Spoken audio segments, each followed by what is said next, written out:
I've started writing. Not the kind of memoir people publish for fame. Just the truth. Pages and pages of it, handwritten in blue ink, tucked into a leather journal Richard once gave me on a Valentine's Day we forgot to celebrate. Sometimes, in the afternoons, I host watercolor workshops in the sunroom.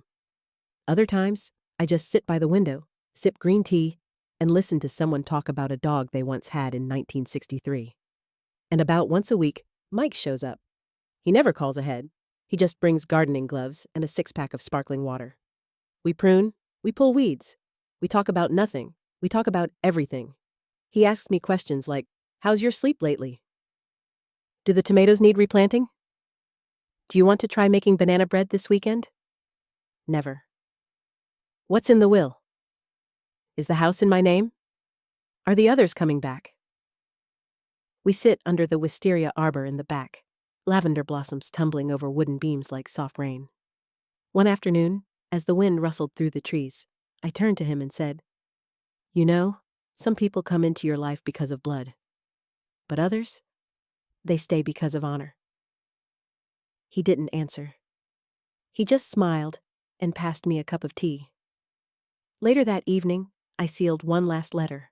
Not to my children, not to Mike, to Lyman. Inside was a single sheet. It didn't list assets. It didn't name beneficiaries. It didn't carry instructions. It simply read, "Family isn't written in DNA. It's written in how we choose to stay when we're not obligated to." I placed it in the drawer beside my journal, and then, with the softest breath I didn't know I'd been holding all these years, I closed the drawer and opened the window. Told from Thelma's perspective, written in the voice of a composed, intelligent American grandmother. Not overly dramatic, but emotionally sharp. Suitable for Reddit-style narration or voiceover storytelling. I've been to enough funerals in my life to know when something feels off. The memorial service was being held at a modest Unitarian chapel just outside Seattle. Tastefully decorated, white lilies, soft piano in the background, a printed program that read, "In loving memory of Madison Clare Phillips, 1999 to 2017. Only, there was no casket, no urn, no photo slideshow, just a framed graduation portrait of a teenage girl none of us had ever actually met, smiling awkwardly in a cap and gown, probably taken from a school website. And that's when I started to feel it, that itch in my instincts, that subtle tightening in my chest that I'd learned to trust after 6 decades of reading rooms, raising kids, burying a husband, and politely smiling through more lies than I care to count.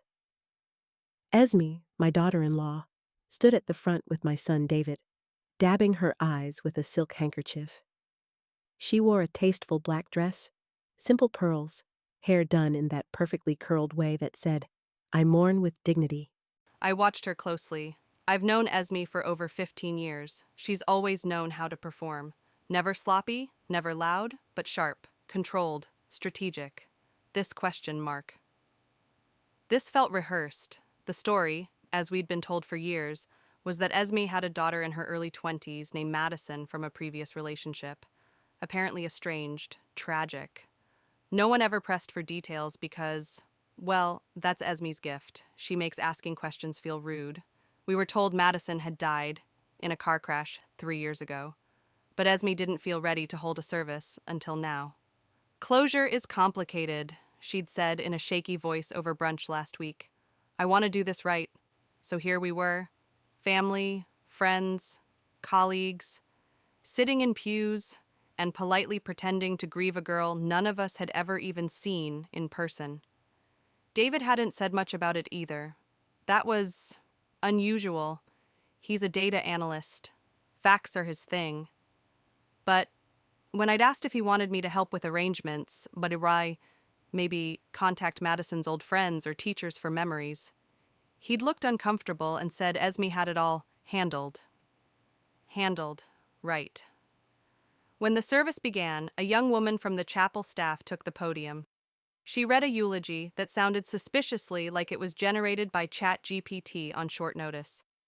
Generic phrases. "A bright young soul, taken too soon. Madison loved books and the outdoors." There was no mention of where she went to school, no anecdotes, No names of friends, no pastor, no family friend, no sibling stepping up. Just air. I looked around the room. Some people cried, probably reacting to the mood, not the person. Others fidgeted. A few side-eyed each other, clearly wondering the same thing I was. Who was Madison Phillips? And why did this memorial feel like a box checked rather than a loss mourned?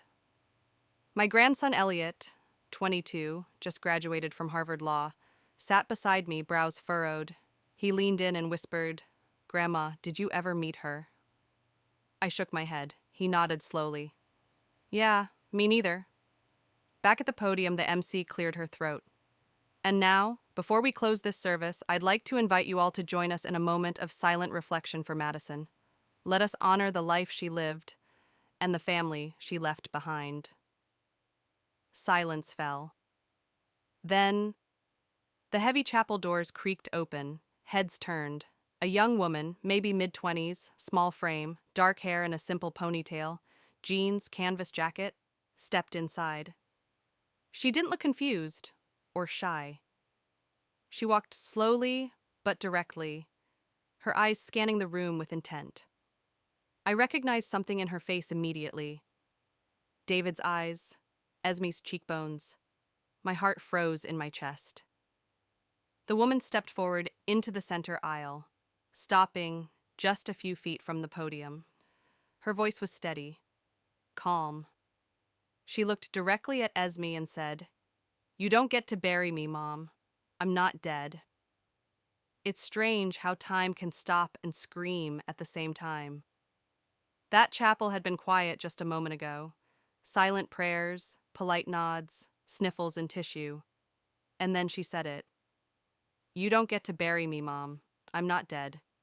And everything exploded. There was a collective gasp so sharp it felt like the whole room had inhaled at once. One of David's coworkers actually stood up and whispered, "What the hell?" loud enough for 3 rows to hear. Esme went white.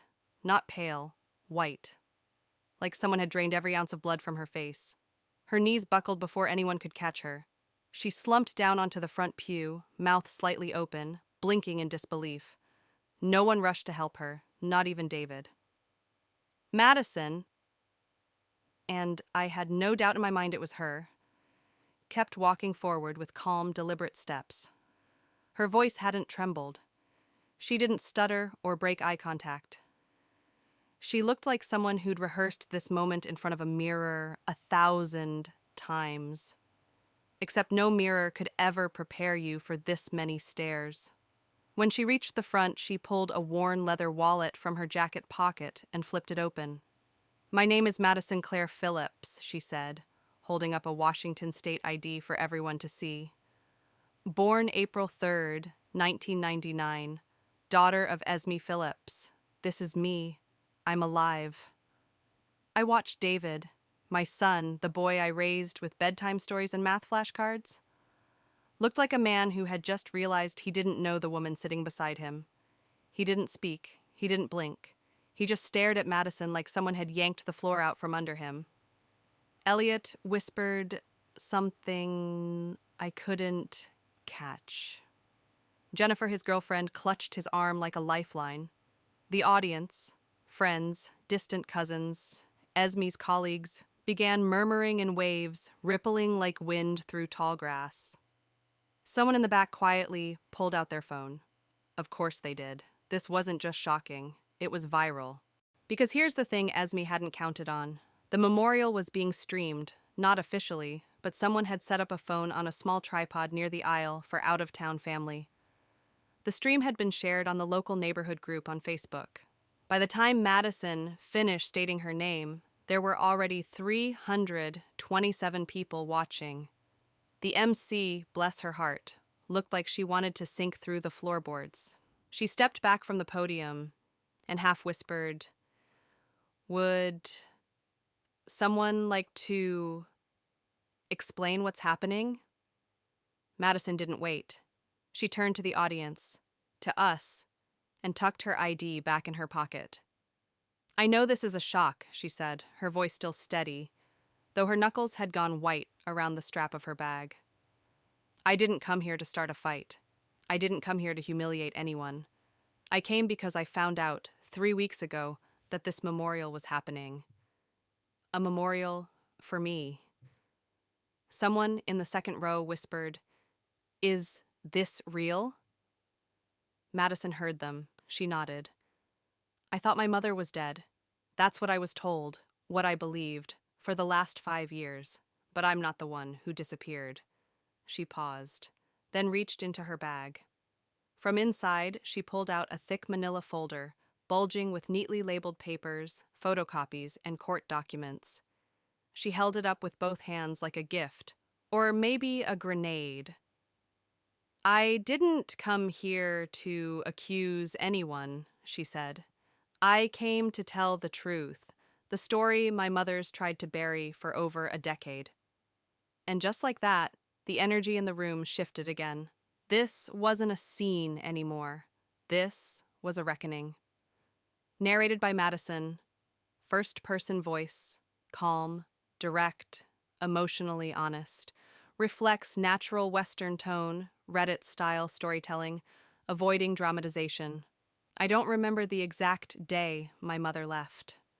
Not because it wasn't traumatic, but because it was quiet.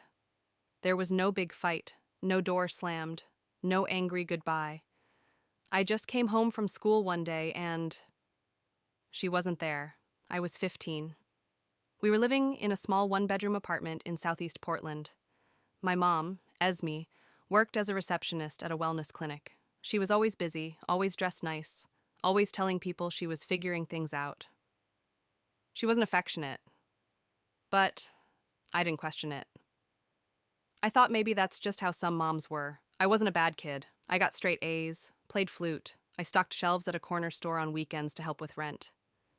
I wasn't difficult, just invisible, I guess. That day, I came home and found the apartment half empty. No note, no explanation, just gone. The landlord knocked 2 days later to tell me the lease was terminated. I tried calling the clinic. She'd quit. Her number was disconnected. I waited a week before I told anyone, thinking maybe she'd walk back in like nothing happened. She never did. Child Protective Services placed me with my grandmother, Esme's mother, who lived across town. She was kind, but she was also 78 and had arthritis so bad she couldn't open a pickle jar. She tried. God, she tried. But she couldn't keep up. She passed away when I was 17, and with no other relatives listed, I aged out of the system alone. Foster care was what you'd expect. Shared rooms, shifting rules, birthdays spent with strangers. I graduated high school, barely, took night shifts, paid for community college with barista tips and vending machine dinners. I used to think, maybe she'll come back when she's ready. Maybe she needed time. Maybe she was depressed. Maybe it was me. But when I turned 20, I got tired of maybe. I'd saved up enough to hire a private investigator, some guy with a Yelp page and a radio voice. I handed over every photo, every last known address, and said, "Please, just tell me where she is. I just want to see her face." 3 weeks later, he came back with a death certificate. Esme Claire Phillips.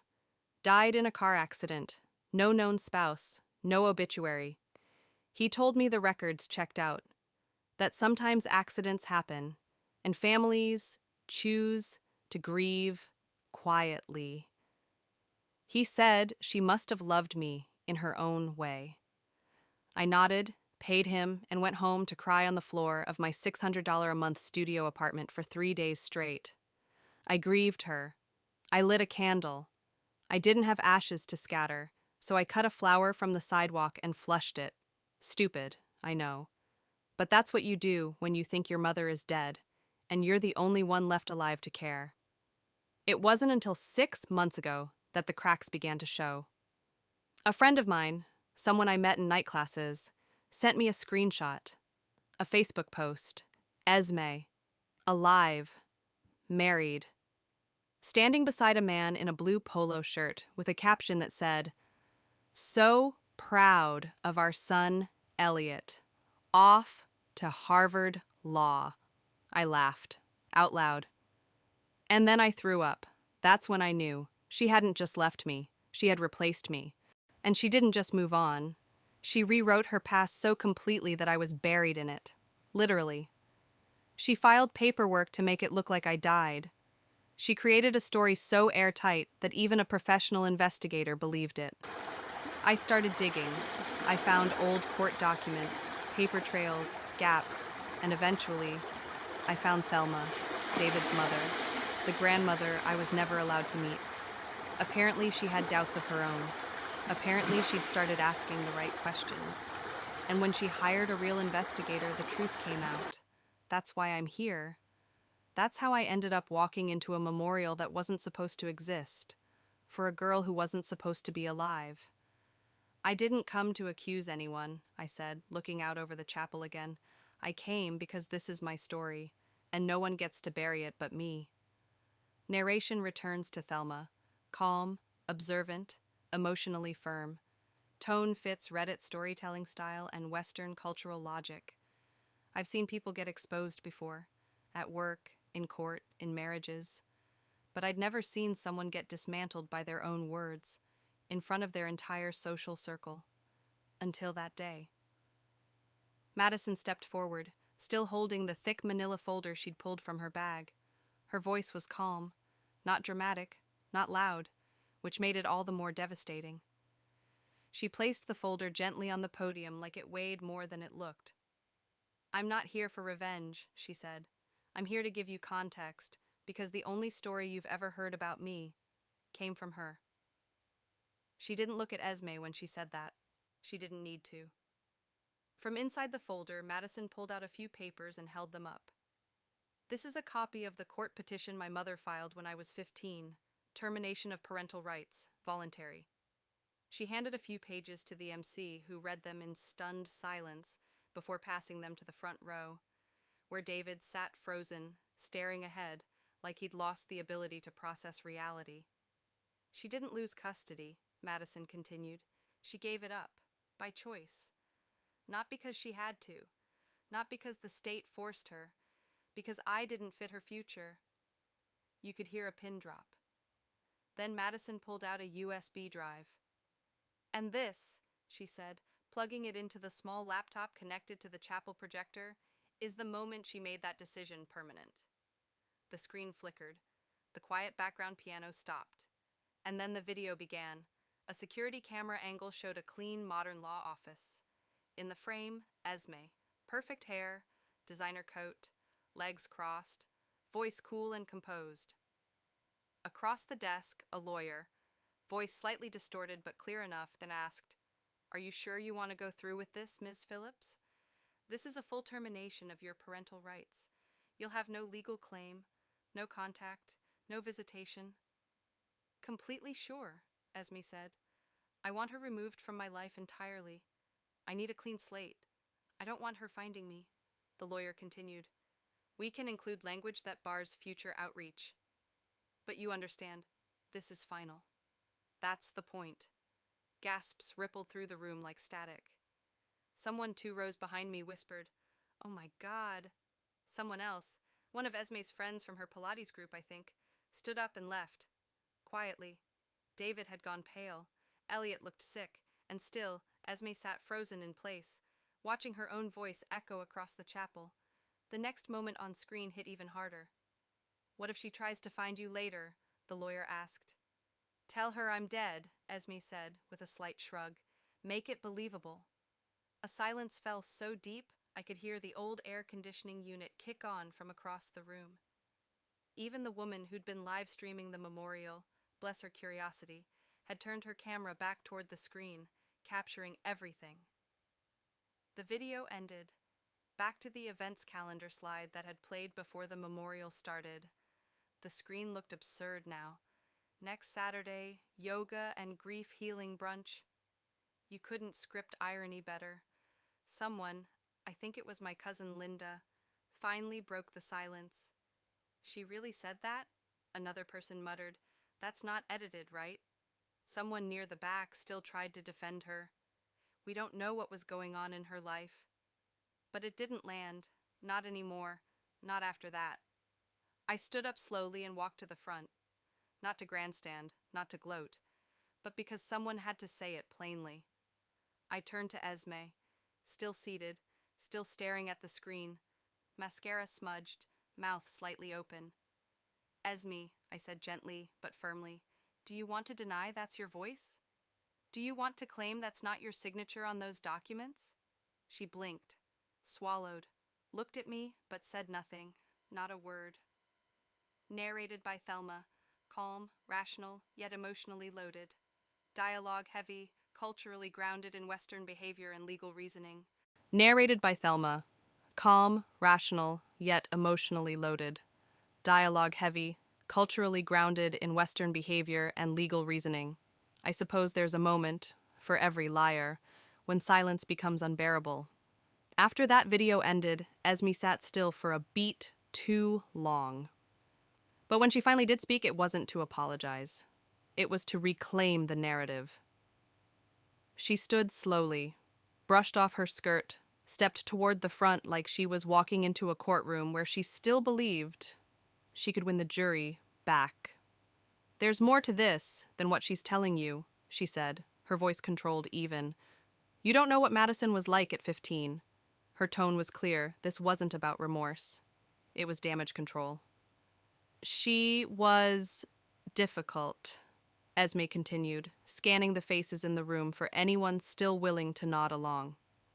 Rebellious, angry. She ran away more than once. I tried everything. Therapy, mediation, even school transfers. Nothing worked. Eventually, she walked out and didn't come back. She turned toward David, her husband, like she was inviting him into her version of the story. I didn't abandon her. She left. Madison, to her credit, didn't interrupt. She didn't flinch. She stood there, arms crossed, staring at her mother like someone watching an old, tired performance they'd already memorized. I cleared my throat. Then maybe you'd like to explain this, I said.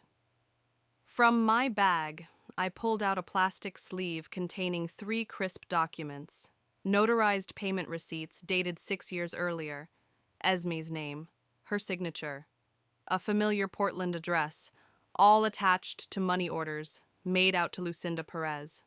I handed them to David, then turned to the room. Lucinda was Esme's former housekeeper, a woman she paid, quite generously, to spread a very specific rumor to anyone who asked, that Madison had died in a car accident. She was even told what intersection to say it happened at. Esme's expression cracked for the first time. That's not what those were for, David cut in. His voice was hoarse. Then tell me what they were for, Esme. Lucinda needed help, Esme replied quickly. She was going through a rough time. I gave her money, that's all. And asked her to tell people your daughter was dead? You could feel the oxygen leave the room. No one moved. No one whispered. It wasn't outrage yet. It was disbelief. The kind that curdles slowly, like milk turning sour in the back of your throat. Madison finally stepped forward. I hired a private investigator when I turned 20, she said quietly. He came back with a copy of that exact same death certificate Lucinda mentioned to my neighbors. He said it looked official, said he found records that matched. She paused, looked directly at Esme. You didn't just leave me, you buried me. Esme folded her arms, the polished facade slipping just slightly. You were unstable. You were failing school, sneaking out, lying. I had straight A's, Madison said. I was working part-time at a gas station to buy groceries because Grandma couldn't walk without a cane. David had gone silent again. He was holding the receipts with both hands, like they might disintegrate if he let go. His fingers trembled. You hired someone, he said slowly, voice barely above a whisper. Esme looked at him like she didn't recognize the question, or maybe didn't recognize him. David, she said softly, shifting her tone into that familiar, careful register. Please. You don't understand the pressure I was under. You don't know what my life was like back then. But he didn't hear her. He was already sitting down, or collapsing, really. The receipts still in his hands, head in his palms. And in that moment, the perfect mother image, the PTA volunteer, the birthday party organizer, the woman who smiled in Christmas cards, cracked loud enough for the whole room to hear. Narrated by Thelma, tone remains observant, restrained, deeply emotional, yet rational. Characters act logically within a Western cultural framework. Dialogue and pacing build to a calm but final collapse. There's a kind of heartbreak that doesn't come with shouting. No smashed plates. No slammed doors. Just silence. The kind of silence that wraps around you like a cold fog, letting you feel, finally, completely, that something is over. That's the silence David was sitting in. He hadn't said another word since the receipts, still on the front pew, still holding the documents, like they might explain something if he just read them one more time, but there was nothing to read anymore. Esme had been caught, not just in a lie, but in the unraveling of a persona she'd carefully built over decades. And she knew it. She turned suddenly toward the back of the chapel, where the woman with the phone was still quietly filming. Turn that off, Esme snapped. You don't have permission to stream this, the woman blinked. This is a public service. You posted the invite on Facebook. It's a private matter now. Shut it down, or I'll sue for defamation and violation of privacy. That triggered murmurs again. But not the kind of support she was hoping for. No one stood up. No one defended her. Her voice rose slightly. None of you know what I've been through. You're just feeding off drama. She pointed at me. Has been trying to turn my family against me for years. She's hated me from day one. I didn't respond. I didn't need to. Madison did. You did that all by yourself, Mom. Esme's chest rose and fell. Her voice cracked, not from sorrow, but from control slipping through her fingers. This isn't real, she said, almost to herself. This is some setup, a stunt. You planned this, Thelma. You wanted to humiliate me. I finally met her eyes. I wanted the truth. That's all. What you did with it is on you. Then, from the side of the room, small, shaky, came Elliot's voice. So, who are you to me? Madison turned. He was sitting on the edge of his seat, shoulders hunched, like someone trying not to break in half. You're my sister? He asked, then corrected himself. Half-sister? Madison nodded gently. Yeah, I guess I am. Elliot let out a breath that sounded like it had been held since the video started. He shook his head. She told me I was her only child, that she always wanted just me, that the past didn't matter. Madison gave him a sad smile. I was part of that past, until I wasn't. David finally stood. He walked slowly to the center aisle, straightened his jacket, turned to Esme, and for a long time he didn't speak, just looked at her, the way you might look at someone you used to love, and suddenly don't recognize at all. You're not the woman I married, he said softly. I don't know who that person was. I don't know how much of our life was real. But I know this. You erased your daughter, you faked her death, and now you're blaming everyone but yourself. Esme opened her mouth, then closed it. Nothing came out. David took a breath, calm, controlled, final. You're not staying in that house. Not tonight. Not again. He didn't shout. Didn't cry. He just said it, like a fact, and walked out of the chapel without looking back. Narrated by Thelma.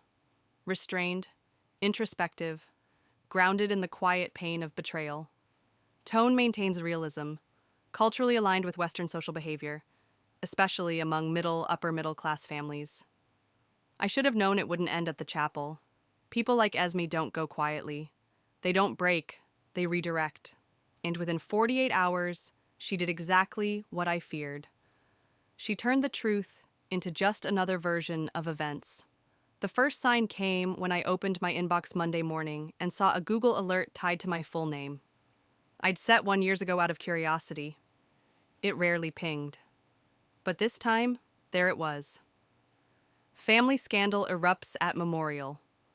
Widow claims she was ambushed by stepdaughter and mother-in-law. There was a photo, too, cropped perfectly. Madison, mid-sentence, me beside her, slightly blurred, like we were giving a press conference. The article was published on a local blog, masquerading as a lifestyle news site, filled with phrases like, sources close to the family say. Tensions had long simmered between Thelma and her son's wife. A granddaughter no one had heard of appeared with accusations. One family friend described the incident as a carefully staged humiliation attempt. I could practically hear Esme dictating it over the phone. By noon, the phone call started. Michelle, my niece. Aunt Thelma, what the hell is going on? Esme says you hacked into sealed court records. My neighbor Sharon, are you okay? Because Esme came by crying and said Madison wasn't really her daughter, that she was scammed. Then Sarah, my youngest, the one who lives 3 states away, the one Esme rarely spoke to. She called late that night, her voice clipped, careful. Mom, what exactly happened at that memorial? I told her everything, the documents, the video, the receipts, the silence afterward. Sarah paused. Because Esme's saying Madison's a con artist, that you're being manipulated, that you've always resented her and this was your chance to ruin her. It's a strange thing to feel betrayed by your own blood, not out of malice, but out of uncertainty. Because uncertainty is worse than disagreement. It means they think you might be capable of all this. That night, I sat on the edge of my bed, staring at nothing. My hands ached. I hadn't cried. I was too tired for that.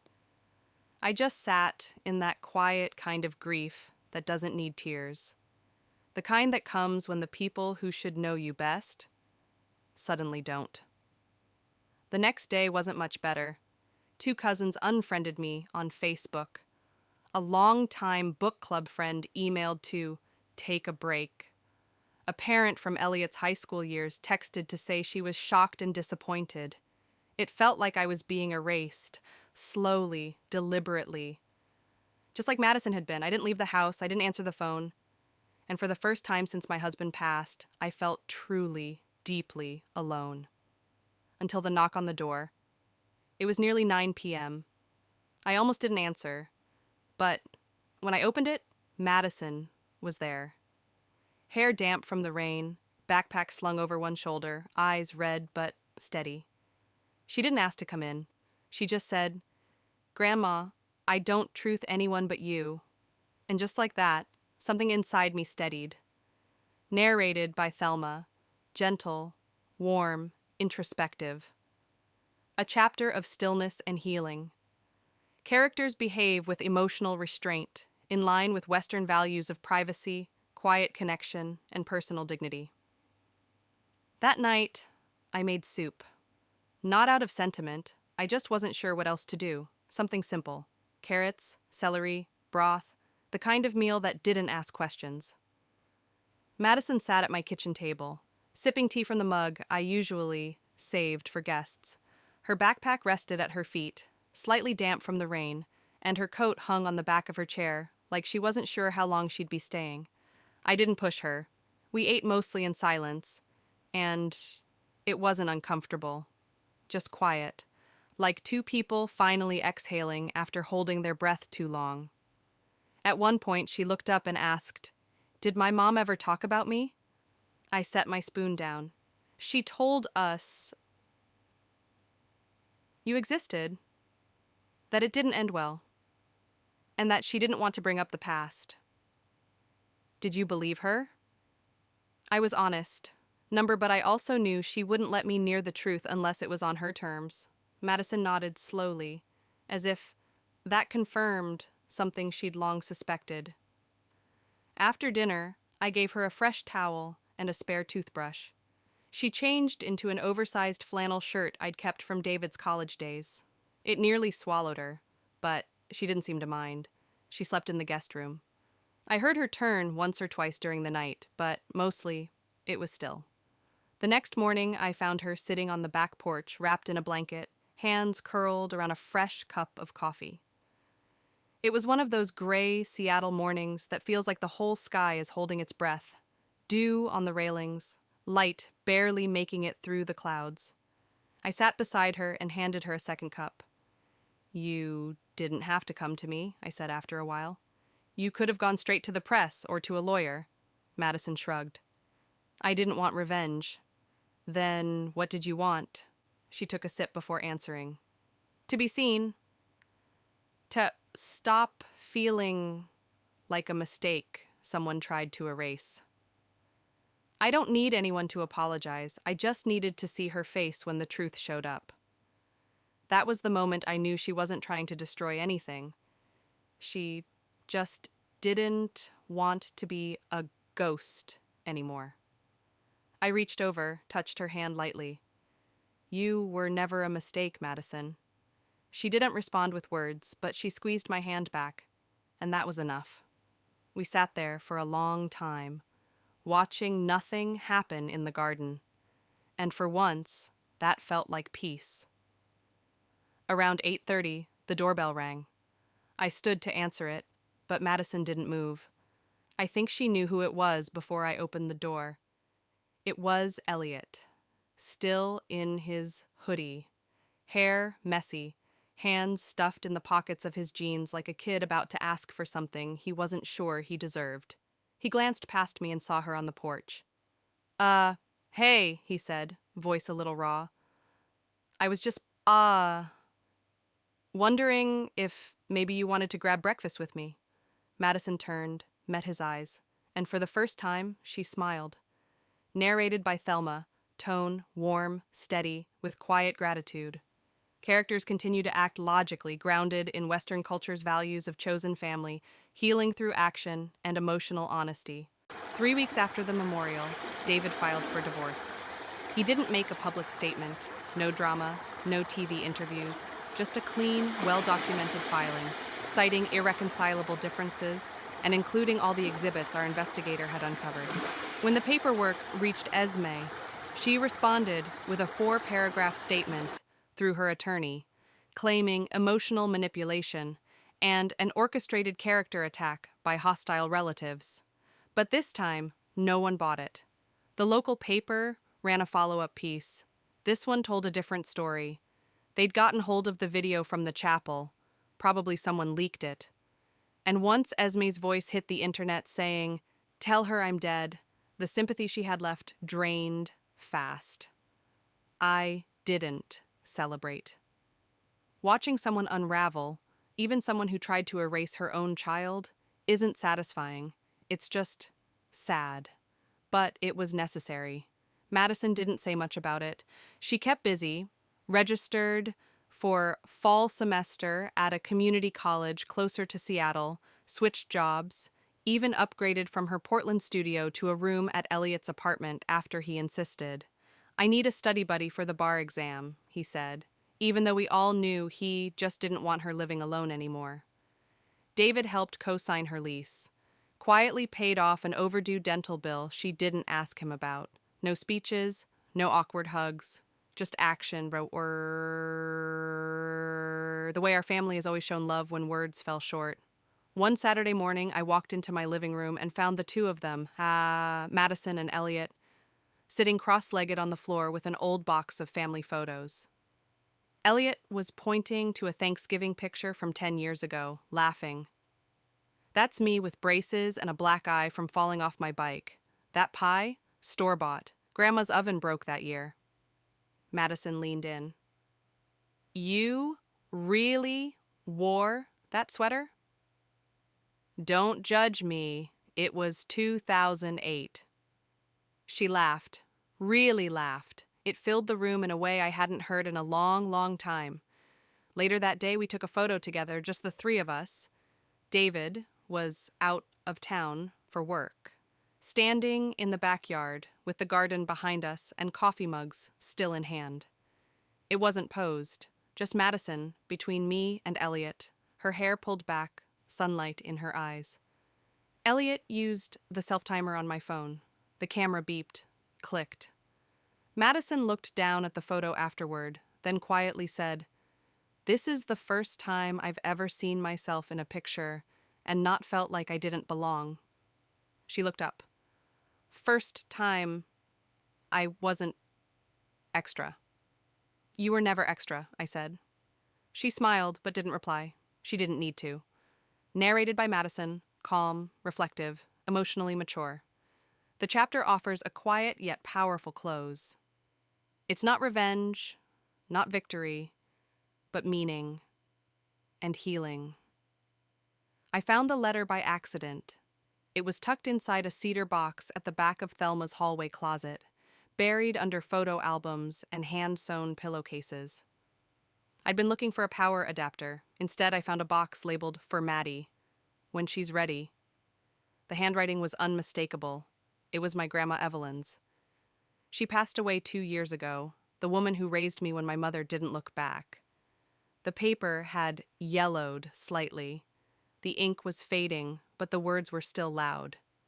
"Madison, you may not remember the day your mother dropped you off, but I do. It wasn't with a kiss. It wasn't with a plan. Just a note and a bag of clothes. I used to think she was broken, that if I just raised you well enough, she'd come back better. But the truth is, some people aren't lost. They're running, and they're not always running from others. Sometimes they're running from themselves. You don't need to forgive her, not now. Maybe not ever. But don't let her silence be the story you carry forever. You were never hard to love. You were just inconvenient for someone obsessed with control. Don't shrink to fit her version of you. Grow beyond it. Love always, Grandma Evelyn." I sat on the floor and cried. Not like the sobbing I'd done as a teen. This was different. This was release. 2 weeks later, Thelma accepted an invitation to speak at a regional conference for social workers and family advocates. The topic was Invisible Wounds, When Silence Replaces Support. They asked her to share what it means to see a truth long denied, and to support someone whose very existence had been erased for the comfort of others. She asked me to come. I said yes, but what I didn't expect was to speak too. I stood on stage that afternoon in front of a modest room of maybe 70 people, professionals, survivors, advocates, strangers. I didn't use slides. I didn't tell the whole story. I just started with this. I'm not here to ruin anyone. I'm here to rebuild what someone tried to pretend never existed. I looked up, took a breath. My mother taught me how to disappear. My grandmother, the one who stayed, taught me how to keep going. But it was a woman I barely knew, Thelma, who taught me that not all families are made in delivery rooms. Some are made when someone opens a door and doesn't close it again. There was silence, then applause. But it wasn't the clapping that stayed with me. It was the feeling of standing there and not being hidden. That night, after we got home, I printed out the letter from Grandma Evelyn and pinned it to the bulletin board above my desk. Right next to it, I wrote my own words. I don't need a perfect mother. I just need someone brave enough to not hide me. That's the real cost of perfection. Not the pressure, not the performance, but the people we lose along the way just to keep the act going. I used to think I needed answers or apologies, but the truth is, I just needed to be here. And now, I am.